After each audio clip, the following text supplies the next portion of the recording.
너희가 심판을 받지 아니하려거든 남을 심판하지 말아라. 너희가 남을 심판하는 그 심판으로 하나님께서 너희를 심판하실 것이요 너희가 되질하여 주는 그 대로 너희에게 되어서 주실 것이다. 어찌하여 너는 남의 눈 속에 있는 티는 보면서 내 눈 속에 있는 들보는 깨닫지 못하느냐. 내 눈 속에는 들보가 있는데 어떻게 남에게 말하기를 내 눈에서 티를 빼내줄 테니 가만히 있거라 할 수 있겠느냐. 위선자야, 먼저 내 눈에서 들보를 빼내어라. 그래야 내 눈이 잘 보여서 남의 눈 속에 있는 티를 빼줄 수 있을 것이다. 우리가 살아가면서 먼저 할 일과 나중 할 일이 있다고 그랬습니다. 먼저 할 일과 나중 할 일을 구분하는 것만도 지혜의 기술이다라고 말씀드렸습니다. 특별히 예수님은 마태복음 산상수훈의 설교, 첫 설교에서 먼저 할 일 3번을 말씀해 주셨어요. 그리고 그동안 2가지 말씀 봤습니다. 먼저 가서 형제와 화목하고 예물을 드려라. 먼저 하나님의 나라와 의를 구해라. 오늘은 3번째고요. 먼저 내 눈 속에 들보를 빼라 라는 말씀입니다. 예수님이 왜 그렇게 귀중한 첫 설교에서 정말 한 천상의 그 말씀들을 전하시면서 왜 굳이 먼저라고 하는 이 단어, 다른 데서 사용하지 않으시는 그 단어를 사용하셔서 우리에게 말씀하시고 부탁하셨을까? 너무 소중하기에. 천국 백성으로 살아간다면, 최소한 천국 백성답게 살아가기를 원한다면 5장, 6장, 7장이 그 내용들이거든요. 그렇다면 최소한 이 정도는 살아야 돼. 그러면서 이렇게 먼저 할 일이 있어 라고 하는 것을 말씀해 주셨던 것 같습니다. 처음은 살인하지 말라, 분노하지 말아라는 건데 21절에 보면은 옛사람들에게 말하기를 살인하지 말아라. 누구든지 살인하는 사람은 재판을 받아야 할 것이라는 것을 너희는 들었다. 너희들이 지금까지 듣고 알아온 것은 살인하면 안 된다라고 하는 건데 예수님은 이 말씀에서 지금까지 들어왔던 그 말씀의 규범에서 한 걸음 더 나가셔요. 살인이 사람의 목숨만 해하는 것이 아니라 화내는 것, 분내는 것, 성내는 것, 그것도 살인이다라고 주님 말씀하셔요. 참 두렵고요. 내가 그렇게 살 수 있을까? 그 말씀대로 적용해 본다면 우리는 수도 없이 살인한 사람들이거든요. 왜 예수님이 이렇게 부담스러운 이런 말씀을 하셨을까? 잘 지킬 수 없는 이 말씀들을 우리에게 주셨을까라는 생각을 우리가 해봤습니다.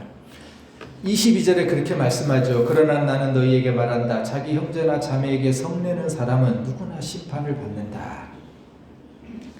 그러면서 주님이 주셨던 말씀이 그 다음이에요. 그런데 너희가 먼저 할 일이 있어. 먼저 형제나 자매에게 화해해라.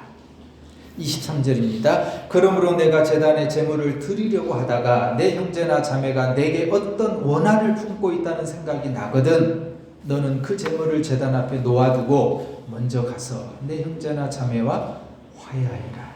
그런 다음에 돌아와서 제물을 드려라. 먼저 가서 형제와 자매와 이웃과 화해하는 것이 지금 우리가 드리는 이 예배 얼마나 소중하고 얼마나 필요하고 얼마나 우리의 신앙의 삶 가운데 우선적이에요. 근데 주님은요, 이 중요하고 이렇게 우선되는 이 예배보다 더 먼저 해야 될 일이 있어. 무너진 삶, 무너진 관계를 회복하는 게 먼저야 라는 말씀을 하셨던 거예요. 이게 첫 번째 먼저 할 일이었고요. 두 번째는 마태복음 6장의 내용을 우리가 나눴습니다. 무엇을 먹을까, 무엇을 마실까, 무엇을 입을까 염려하고 걱정하는 사람들에게 아니야. 너희가 염려한다고 걱정한다고 문제가 해결되든 그렇게 되진 않아. 먼저 너희들이 할 일이 있어. 뭘 입을까, 마실까, 먹을까 그거 염려하고 걱정하면서 살아가는 것, 아둥바둥 살아가는 게 아니라 먼저 하나님의 나라와 의를 구하는 것, 그게 먼저야. 너희는 먼저 하나님의 나라와 하나님의 의를 구하여라. 그리하면 이 모든 것을 너희에게 더하여 주실 것이다. 그러므로 내일 일을 걱정하지 말아라. 내일 걱정은 내일이 맡아서 할 것이다. 한날의 괴로움은 그날에 겪는 것으로 족하다. 너희는 먼저 그의 나라와 의를 구하라는 것은요, 사실 다름 아니라 하나님께 다 맡기라는 겁니다. 너가 붙잡고 해결되는 거 아니고, 너가 애쓰고 노력해서 풀리는 거 아니고 하나님께 다 맡겨. 맡겨버려. 그게 오늘 두 번째 할 일입니다. 그러면서 하나님의 나라와 의를 구하기 위해서 우리가 할 수 있는 최선의 일들도 잠깐 나눴었죠. 중보기도 하는 것, 내가 내 이웃, 가족, 형제, 어렵고 힘든 사람들, 병과 싸우고 있는 사람들, 내 주변의 사건과 사고를 만나서 어려움과 고난과 고통 가운데 있는 사람들을 우리가 생각해서 기도해 주는 일, 중보기도. 그것도 하나님의 나라와 의를 구하는 거고요. 특별히 우리가 우리의 삶을 통해서 복음을 전하는 것, 우리 입술을 통해서 예수 그리스도를 증거하고 예수 믿으세요, 좋아요, 행복해져요. 우리가 그렇게 말로도 전도하지만 내 삶이 정말 예수 믿는 사람답게 행복하게 세상에 그 어떤 어려움과 환난 가운데서 기뻐하고 감사하는 삶을 보여줌으로 삶이 예배가 되고 삶이 전도가 되는 것, 그것도 하나님의 나라와 의를 구하는 거겠죠. 교회가 더 많이 선교하고요, 후원하고요. 우리 늘 푸른 교회 졸업식에 참여해서 우리 교회가 준비한 장학금도 전달했는데요. 그런 생각이 들었어요. 늘 푸른 교회 우리가 당연히 후원하고 지원해야 되겠지만 우리 교회가 우리 고산의 화산 지역에 우리 초등학교, 중학교, 고등학교, 그래서 제가 한번 다 가봤어요. 이 학교들에도 우리는 아무 관계도 없고 연결된 것도 없지만 이 학교들에도 우리가 장학금을 많지는 않아도 조금씩 줬으면 좋겠다. 교회가 당연히 해야 될 목 아닌가라는 생각도 해봤어요. 그런 겁니다. 하나님의 나라와 의를 구하는 것 대단한 게 아니라요. 우리 내 삶의 모든 걱정과 염려 다 맡기고요. 내 주변에 우리가 열심히 살펴보고 기도해주고 중보하고 섬김과 돌봄의 삶을 살아가는 것, 그것이 우리가 할 수 있는 지극히 적은 하나님의 나라와 의를 구하는 것이라고 생각됩니다. 오늘은 세 번째요, 먼저 할 일입니다. 마태복음 7장에 먼저 내 눈에서 들보를 빼어라 라는 말씀입니다. 5절에 이렇게 얘기했죠. 먼저 내 눈에서 들보를 빼내어라. 그래야 내 눈이 잘 보여서 남의 눈 속에 있는 티를 빼줄 수 있을 것이다. 이 말씀에는요, 마태복음 7장의 1절부터 5절의 이 말씀에는 세 가지를 우리에게 도전해 줍니다. 첫 번째가요, 먼저 비판하지 말아라 그래요. 1절을 볼게요. 너희가 심판을 받지 않으려거든 남을 심판하지 말아라. 이 세 번역은 심판이라고 나왔고요. 우리가 가지고 있는 성경은 비판 이렇게 나와요. 다른 사람을 비판하지 말아라, 심판하지 말라라. 이 얘기는 뭐냐면은 우리가 앞에서도 우리가 물질 때문에 걱정하고 염려하면서 막 아둥바둥 살아가요. 쓸모없는 걱정이거든요. 그렇게 걱정해봤자 아무런 문제가 해결이 되지 않음에도 우리는 그거 붙잡고 살아가요. 왜? 거기서도 예수님이 뭐라고 말씀했냐면은 그 문제 가지고 바둥바둥 되지 마. 결국은 내 믿음 잃어버려. 이게 예수님의 말씀의 초점이었어요. 근데 오늘 말씀도 똑같아요. 비판하지 말라라고 하는 것. 남을 함부로 정죄하거나 심판하지 말라고 한 이유는 너 믿음 잃어버리기 때문에 그래. 이 말씀을 하시는 거예요. 우리말 성경에 보면은 이렇게 번역을 했더라고요. 비판을 받지 아니하려면 비판하지 말아라. 그런데요, 저 원어 성경으로 봤어요. 그랬더니 우리가 번역해놓은 성경들, 새번역이든 개역개정이든 우리말 성경이든 비판하지 말아라, 심판하지 말아라가 뒤에 나와요. 근데 원어 성경은 어떻게 나오냐면요, 처음 뭐라고 나오냐면 비판하지 말아라. 너희가 비판받지 않으려거든. 이렇게 돼 있어요, 순서가. 우리가 살아가면서 비판한다고 하는 것은 남을 판단할 때 하나님처럼 하는 겁니다. 남의 어떤 잘못이나 허물에 대해서 그것을 얘기하는 의도에는 사실은 우리가 확신을 가지고요, 남을 판단하는 태도가 다 사람에게는 있다라는 거예요. 근데 왜 그럼 사람은 이렇게 비판하게 될까요? 나는 옳고 나는 의롭고 나는 높은 위치에 있고 내 생각은 틀리지 않아 라고 하는 교만함이 우리 가운데 있다는 겁니다. 부정적인 생각들이죠. 로마서에 이렇게 말씀합니다. 모든 사람이 죄를 범하였음에 하나님의 영광에 이르지 못하더니 그리스도 예수 안에 있는 속량으로 말미암아 하나님의 은혜로 값없이 의롭다 하심을 얻은 자 되었느니라. 사도 바울이요, 우리가 의로워진 것은 내 어떤 행위, 내가 정말 정직하게 성실하게 살아왔던 어떤 행위나 삶의 노력이 아니라는 거예요. 하나님의 은혜로 값없이 주어졌기 때문에 우리가 의로워진 거지, 내가 내 삶의 행위나 노력으로 우리가 의로워진 것이 아니라는 거죠. 근데 사람들이 왜 다른 사람들을 비판하는 그 비판의 시작의 배경은 어떤 게 들어있냐면요, 내가 하나님이 되려고 하는 거예요. 내 기준을 가지고 상대방을 바라보는 거예요. 다시 1절의 말씀에 오면요, 남을 비판하면 너도 비판을 받는다 이렇게 돼 있어요. 그런데 이 말씀을 곰곰이 봐보세요.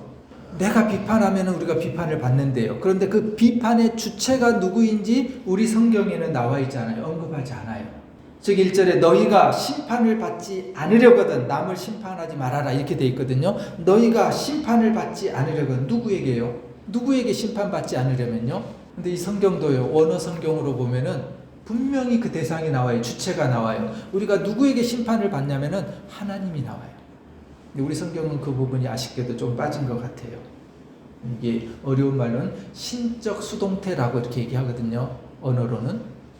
즉 우리가 비판을 하지 않아야 되는 이유는 비판하지 말아야 되는 이유는 다른 게 아니라요. 세상에 다른 사람이 우리를 심판하고 비판하는 것이 아니라 하나님이 우리를 심판하신대요. 오늘 말씀의 의미 중심은 거기에 있습니다. 하나님의 비판, 하나님의 심판을 받지 않으려거든 우리가 쉽게 다른 사람을 정죄하고 허물을 들춰내고 그리고 그것에 대해서 비난하고 심판할 이유가 없다는 겁니다. 왜 그럴까요?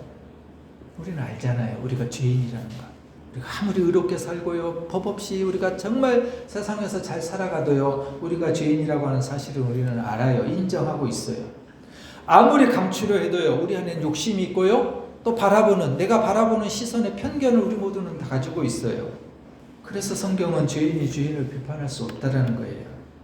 불완전한 존재인데 어떻게 완전한 것처럼 생각하고 남의 허물에 대해서 내가 기준을 가지고 결정할 수 있냐라는 거죠. 우리가 즐겨 부르는 찬양 있죠. 이런 교회 되게 하소서. 가사에 보면은 우리가 소원하는 교회 정말 세상이 말하는 또 우리가 고백하는 좋은 교회가 이런 교회겠구나. 우리 이런 찬양을 하면서 감동도 하고 감사도 합니다.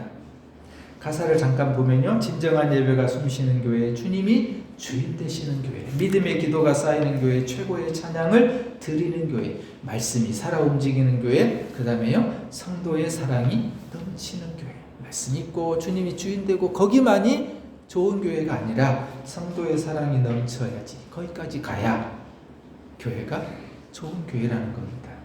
그 다음 가사는 이렇습니다. 섬김과 헌신이 기쁨이 되어 열매 맺는 아름다운 교회. 이웃을 사랑하는 교회, 사랑의 불꽃이 활짝 피어나 날마다 사랑에 빠지는 교회. 남이 못하는 것만 찾아내면 그건 교회가 아니죠. 남의 실수만 들춰내는 것이 성도라고 할 수 없겠지요. 실수, 허물이 보입니다. 세상을 살아가는데 왜 안 보여요? 내 기준으로 보면은 내가 믿음의 삶을 살아왔던 믿음의 잣대로 보면은 저건 아닌데 보이잖아요. 그러나 성경은 그럼에도 불구하고 덮어주라고, 이해하라고, 용서하라고 우리에게 권면합니다.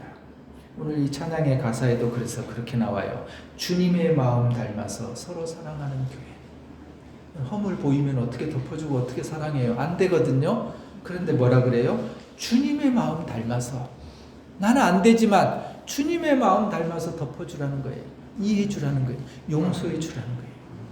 이게 이 말씀의 첫 번째이고요. 두 번째는요. 비판하면 비판을 받는데요. 2절을 볼까요? 너희가 남을 심판하는 그 심판으로 하나님께서 너희를 심판하실 것이요 너희가 되질하여 주는 그 대로 너희에게 되어서 주실 것이다. 남을 재판하듯 하면은 하나님께서도 너희를 그렇게 심판하시겠다는 말씀입니다. 남을 저울질하는 것만큼 하나님이 너희도 내가 저울질 해보겠다. 이렇게 비판을 금지한 것은요. 당시 사회가 그랬어요. 당시 유대 사회가 그랬어요. 613개의 그들은 율법을 가지고 있었어요. 그리고 그 율법의 잣대를 가지고 자기도 못 지키면서 다른 사람들에 대해서는 여러분 613개의 그 잣대로 율법을 적용하면 안 걸려들 사람이 누가 있겠어요? 숨 막힐 정도로 그렇게 그 율법에 강조하고 율법을 가지고 사람들을 정죄하고 판단했던 게 예수님 시대에 그 당시의 사회의 구조였어요. 예수님 그걸 보신 거예요. 그래 율법 좋다. 그 법 지켜야지. 그런데 그 법의 잣대로 너희들이 그렇게 사람과 서로를 정죄하고 판단하고 심판하고 비판하지 말아라는 겁니다. 특별히 성경 안에서 예수님이 바리새인들을 향해서 그렇게 지적을 하지요. 온갖 자기들은 거룩하다고 생각하고 나는 정말 하나님을 잘 믿고 대대로 믿음 안에서 살아가는 가정이라고 하면서도 그 613개의 그 율법의 잣대를 가지고 사람들을 정죄하고 판단하면서 너희들은 잘못했어. 너희들은 죄인이야. 이게 당시의 바리새인들이었어요. 누가복음 6장 7절에 이렇게 말씀합니다. 율법학자들과 바리새파 사람들은 예수를 고발할 구실을 찾으려고, 그들이 의로워서 그런 게 아니라요, 의도를 가지고 구실을 찾는 거예요. 뭐 잘못하나, 뭐 실수하나. 교회도 그런 의미에서요, 법인도 그런 의미에서 참 조심성을 가지고 있습니다. 실수하지 않으려고요. 뭐 하나 실수하면 그것 가지고 걸고 넘어질 것 같더라고요. 기도할 수밖에 없는 것 같아요.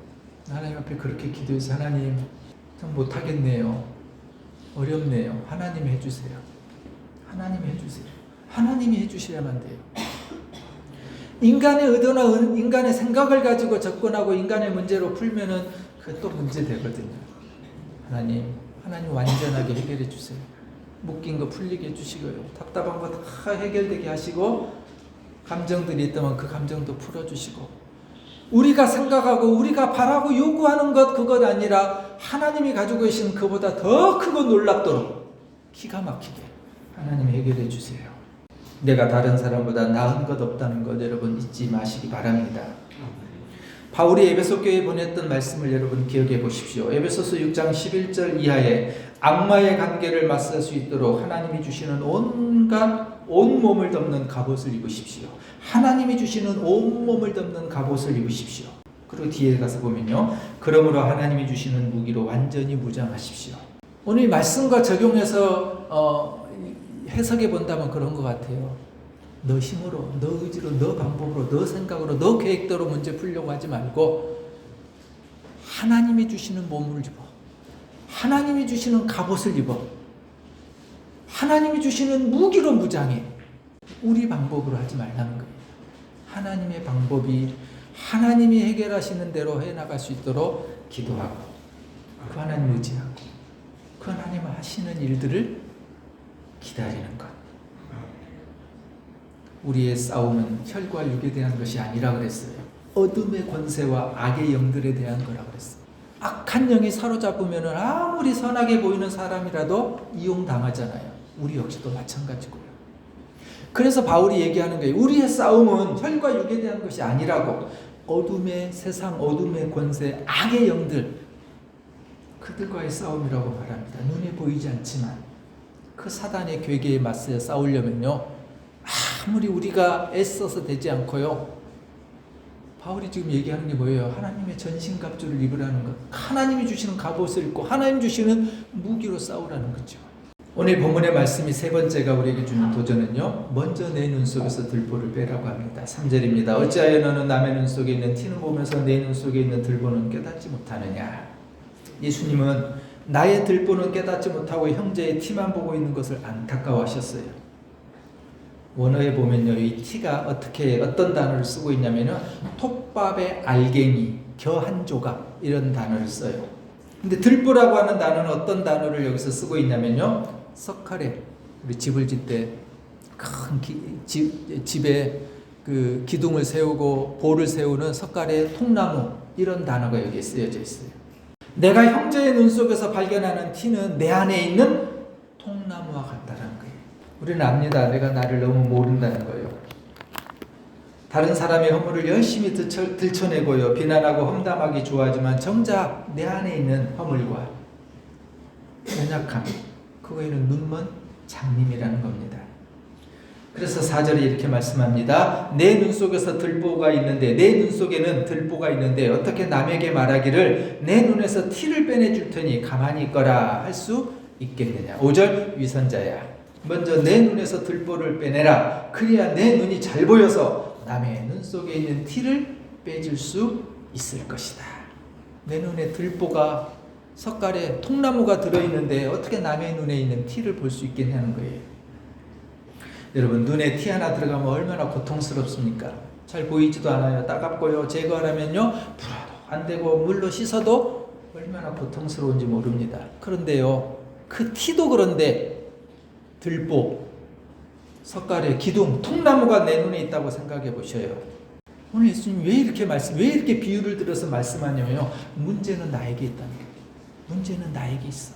내 들보를 먼저 제거해야만 상대방의 티도 사라지게 된다는 겁니다. 사람을 무너뜨리는 것, 여러분, 자연재해가 일어나면은 뭐 한순간에 다 쓸어버리고 파괴해버리죠. 사실은 자연재해 일어나면 다 파괴하고 쓸어버리지만 어떻든가요? 우리 역사에서도 보면은 그 재난을 이겨내기 위해서 사람들이 막 힘을 모아요. 원수되었던 사람도 같이 모이고요. 그 문제를 극복하기 위해서 열심히 한 마음이 돼서 문제를 해결해 나가요. 정말 재난 이후에 감동도 밀려오죠. 정말 사람을 무너뜨리는 건 이런 자연재해가 아니라 새치혈인 건 우리는 압니다. 새치혈. 여러분, 이 새치혈을 잘 사용하면은 뛰어난 말솜씨가 돼가지고 그 사람들이 감동도 주고요, 위로도 주고 힘도 줄 수가 있어요. 그런데 이 짧은 새치혈가 부정적으로 사용되면 어떻던가요? 그러면 사람 잡거든요. 한 사람은 죽이고 한 사람 몰락시키고 한 사람을 제거해버리는데 이 새치혈가 그렇게 쓸 수도 있다는 겁니다.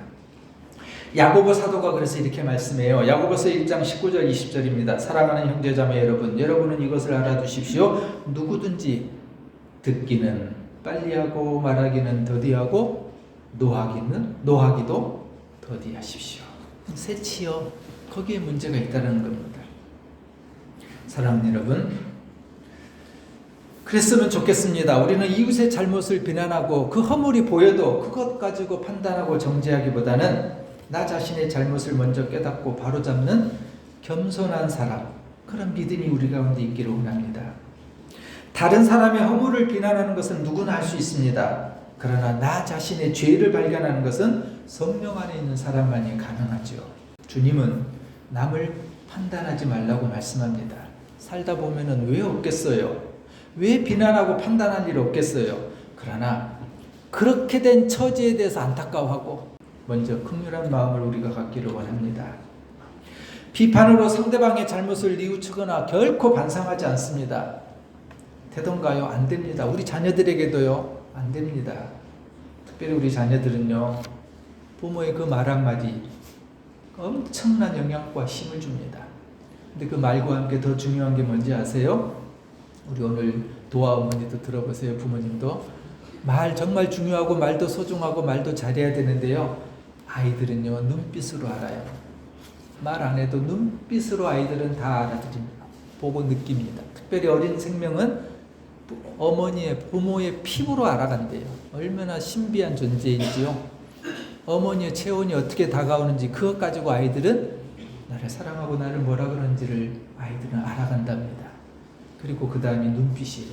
그리고 말이에요. 사랑하는 여러분, 오늘 주님이 마태복음 5장, 6장, 7장 천국 백성이라면 이렇게 살아야 돼. 먼저 할 일이 이렇게 있다라고 말씀합니다. 기도함으로 천국 백성답게 우리가 살아가는 그런 은혜가 우리 가운데 있기를 원합니다. 먼저 할 일, 이 삶을 살아가는 저와 여러분 되시기를 주님의 이름으로 축원합니다. 아멘.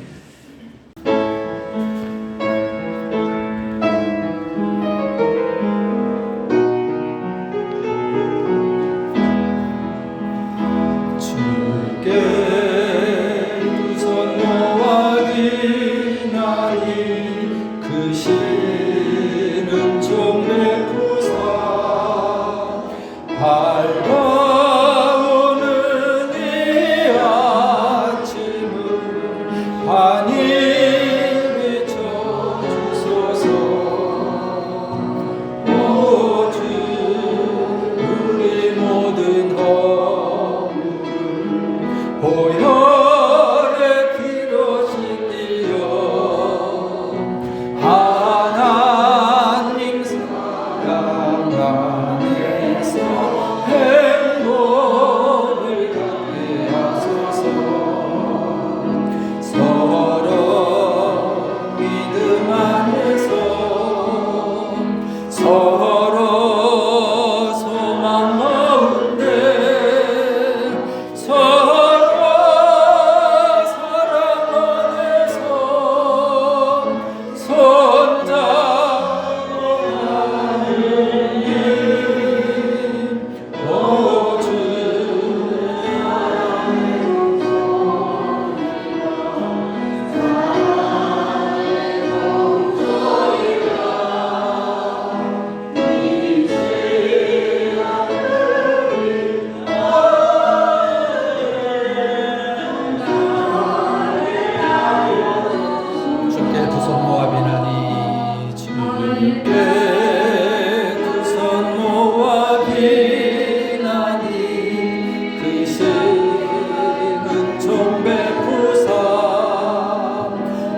마음의 새빛이 어두움 밝게 하시고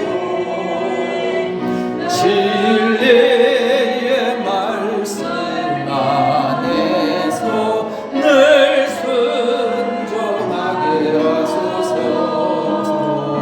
서로 참아주면서 서로 감싸주면서